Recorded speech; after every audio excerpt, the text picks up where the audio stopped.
Class 12th, Unit 1, which is the manuscript painting tradition. So, whatever I'm going to highlight in this is the important parts of the chapter and जिसमें से सबसे ज़्यादा questions आते हैं. Other than that, I'm only going to read out the whole chapter for you. The third, the third khanda of Vishnu Dharmottar Puranam, the 5th century text, has the chapter Chitra Sutra, which should be considered as the source book of Indian art in general and painting specifically. It talks about the art of image making called Pratima Lakshana, which are canons of painting. So, Pratima Lakshana are the canons of painting. The Khanda also deals with the techniques, tools, materials, surface, perception, perspective, and three dimensionality of human figures. Different limbs of painting, such as Rupa Bheda or looks and appearance, Pramadani, this is also important. Different limbs of painting, such as Roop Bheda or looks and appearance, Pramanana or measurements, proportion and structure, Bhava or expressions, Lavanya Yojnam and aesthetic composition, Shraddhya or resemblance, and Varnika Bhang or use of brush and colors have been explained at length with examples. Each of these have subsections.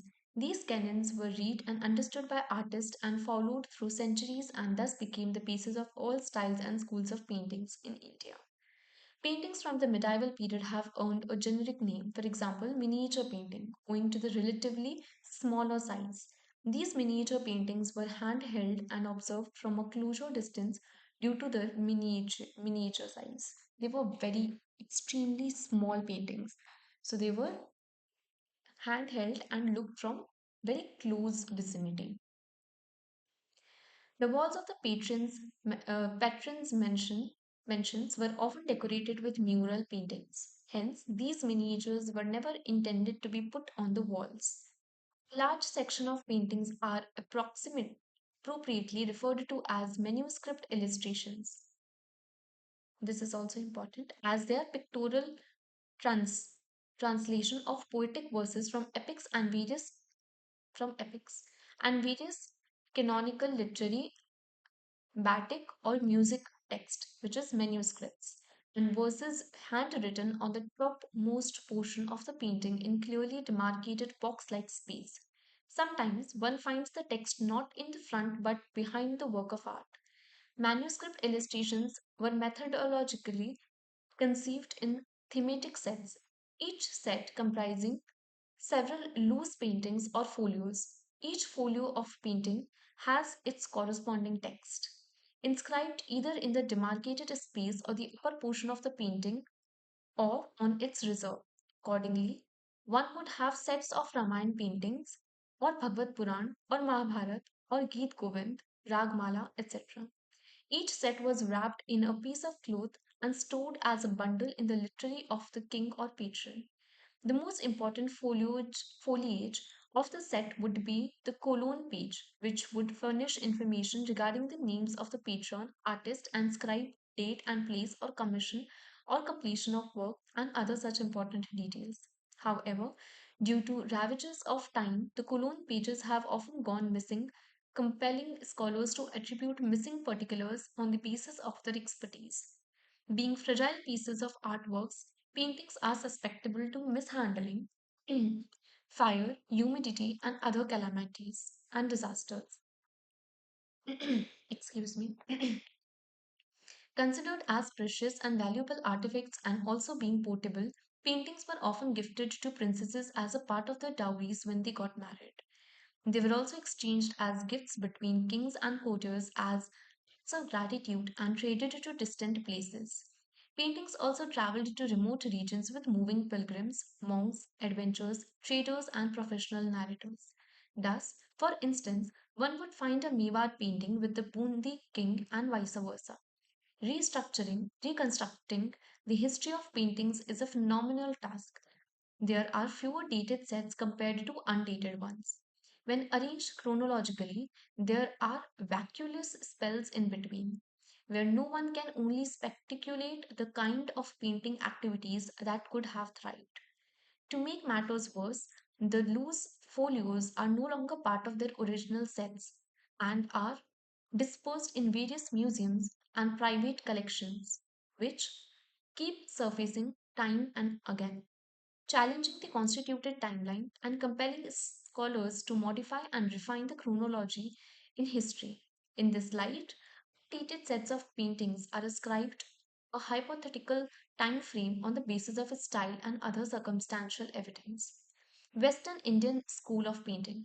Painting activity that thrived largely in western parts of India constitutes Western Indian School of Painting, with Gujarat as the top most prominent center and southern parts of Rajasthan and western parts of central India as other centers. With the presence of some significant ports in Gujarat, there was a network of trade routes passing through these areas, specifically making merchants, traders, and local chieftains powerful patrons of art due to the wealth and prosperity that trading brought in. The merchant class, largely represented by Jain community, led to led to become significant patrons of themes related to Jainism. Hence, part of the Western Indian school that depicts Jain themes and manuscripts is known as the Jain school of painting. Jain painting also received impetus because the concept of Shastra Dan, donation of books, gained flavor amidst the community, where the act of donating illustrated paintings to the monasteries' libraries, called Bhandaras repositories, was glorified as a gesture of charity, righteousness, and gratitude. Among the most widely illustrated canonical text in the Jain tradition is Kalpasutra. This is very important. It has sections reciting events from lives of 24 Tirthankaras from their birth to salvation and provides a biological narrative of artist to paint. This is Kalpasutra. The five key indicate incidents roughly elaborated as conception, birth, renunciation, enlightenment, and first sermon, and salvation from the lives of Tirthankaras and events leading to and around these comprise most part of the Kalpasutra. You can see this painting and figure out what we just read about the Kalpasutra.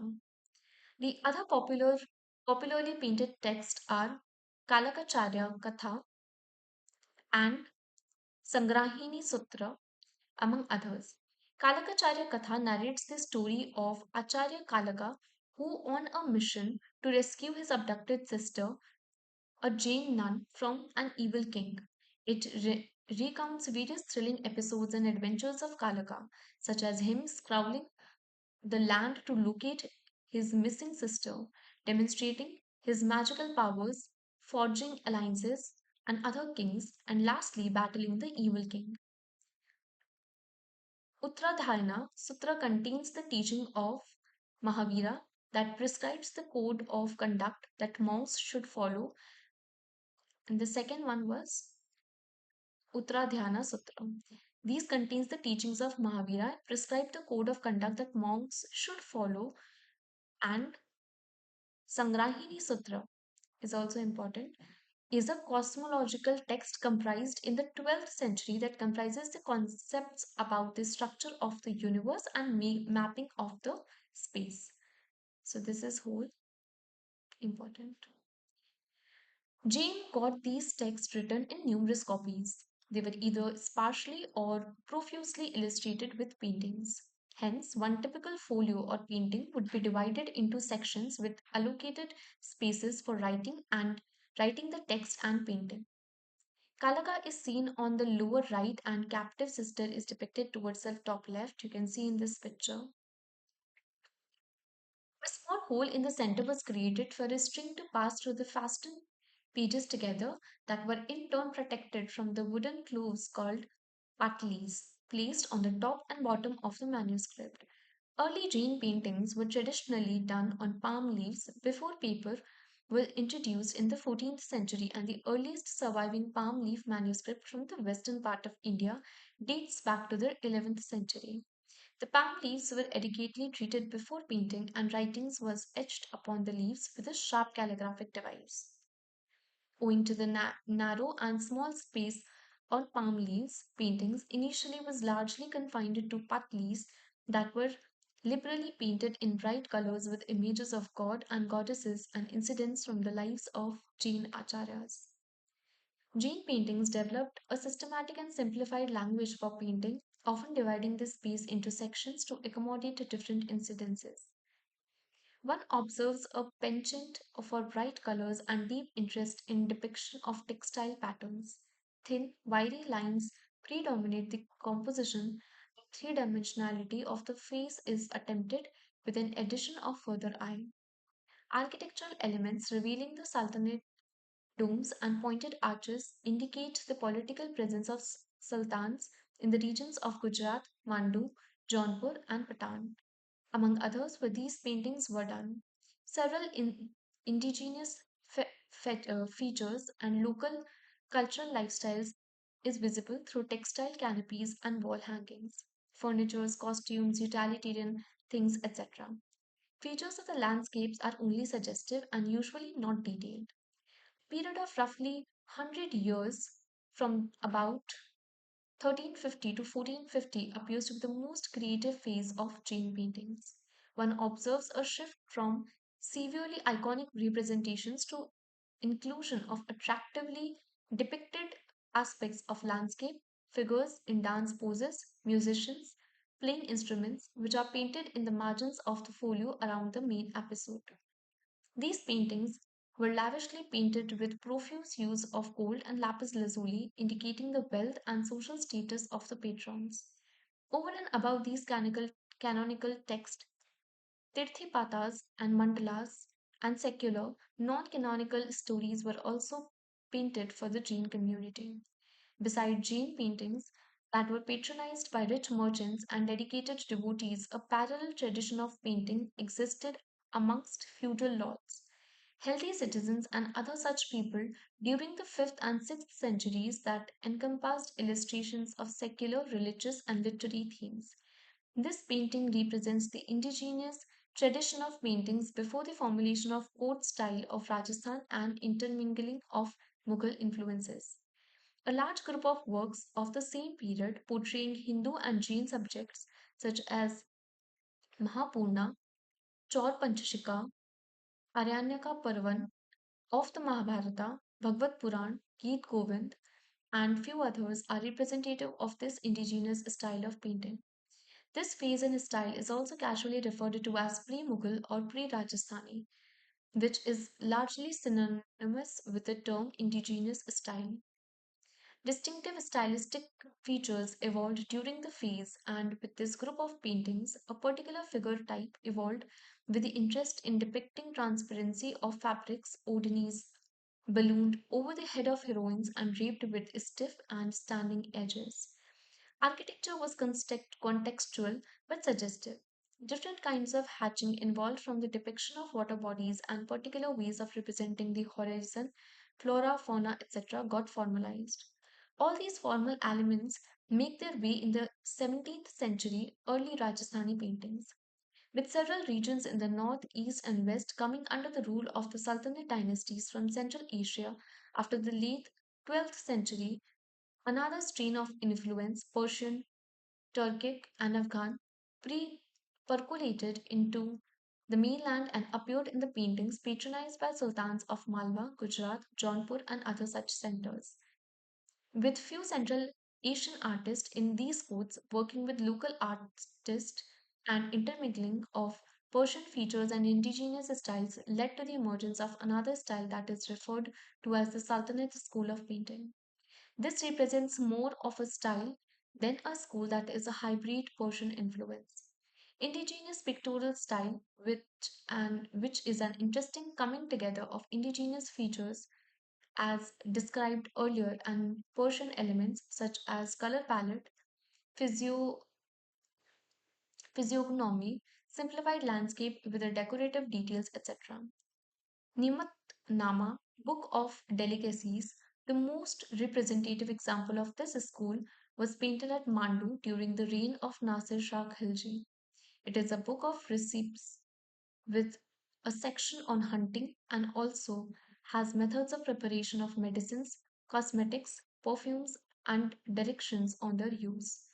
Stories of the undertones of Sufi ideas were also gaining flavor, and Lord Chanda paintings are examples of this genre. Pala School of Painting. Like the Jain texts and paintings, the illustrated manuscripts of the Pala of eastern India also form the earliest example of paintings from the 7th and 12th centuries. Pala period 750 CE to mid 12th century saw the last great phase of Buddhist art in India. Monasteries such as Nalanda and Vikramshila were great center of Buddhist learning and art, and numerous manuscripts were illustrated here with Buddhist themes and images of Vajrayana Buddhist deities on palm leaves. These centers also had workshops of casting of bronze images. Students and pilgrims from all over Southeast Asia came to these monasteries for education and religious instruction and took back specimens of Pala Buddhist art in the form of bronze and illustrated manuscripts. This practice enabled the dispersal of Pala art to places such as Nepal, Tibet, Burma, Sri Lanka, and Java. Unlike the terse lines of Jain painting, a flowering and sinuous line is subdued colors tones characterizes Pala paintings. Like at Ajanta, the sculptural painting style of Pala at monasteries and the painterly images have a similar language. A fine example of Pala Buddhist palm leaf manuscript is Pustasahastrika Vajra Vajrana Paramita, which is Bodleian Library, Oxford, or The Perfection of Wisdom, written in 8,000 lines, painted at the monastery of Nalanda in the 15th year of the reign of Pala king Ramapala in the last quarter of the 11th century. It has 6 pages of illustrations and wooden covers painted on both sides. Pala dynasty weakened with the coming of Muslim invaders. Pala art came to an end in the first half of the 13th century when Muslim invaders attacked and caused destruction to the monasteries. And very easy questions are asked from this chapter. Example: what are manuscript paintings named to places where the tradition of manuscript painting was prevalent? Second, take a chapter from one of our language textbooks and make an illustrated folio with selected text in minimum 5 pages. The first question is important, the second one is just for your exercise purpose. And here we have completed chapter 1.